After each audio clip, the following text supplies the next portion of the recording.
కాకినాడ జిల్లా పెద్దాపురం మండలంలో ఈదురుగాలులు బలంగా వీస్తున్నాయి. ఆర్బీ కొత్తూరులో ఈదురుగాలికి చెట్టు నేలకూలింది. విషయం తెలుసుకున్న అధికారులు వెంటనే స్పందించి క్లియర్ చేశారు.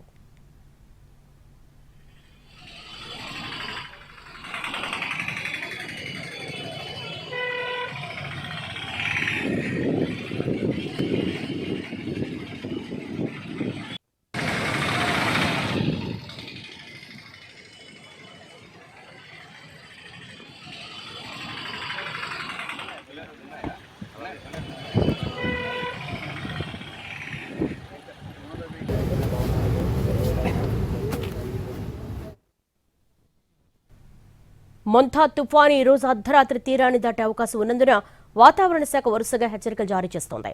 ఇదే సమయంలో రాష్ట్ర విపత్తుల నిర్వహణ సంస్థ అందించిన టోల్ ఫ్రీ నంబర్లు నిరంతరంగా మోగుతూనే ఉన్నాయి. పలు జిల్లాల ప్రజలు తమ ప్రాంతాల్లో తుఫాను ప్రభావం ఎంతవరకు ఉంటుందో తెలుసుకోవడానికి సహాయ కేంద్రాలకు ఫోన్లు చేస్తూ సమాచారం సేకరిస్తున్నారు. అలాగే విపత్తుల నిర్వహణ విభాగం సెల్ బ్రాడ్కాస్టింగ్ సిస్టమ్ ద్వారా ప్రజలకు వెంటనే తాజా అలర్ట్స్ సూచనలు పంపుతోంది. ప్రస్తుత పరిస్థితిపై అధికారులు నిరంతరం మానిటరింగ్ కొనసాగుతున్నారు.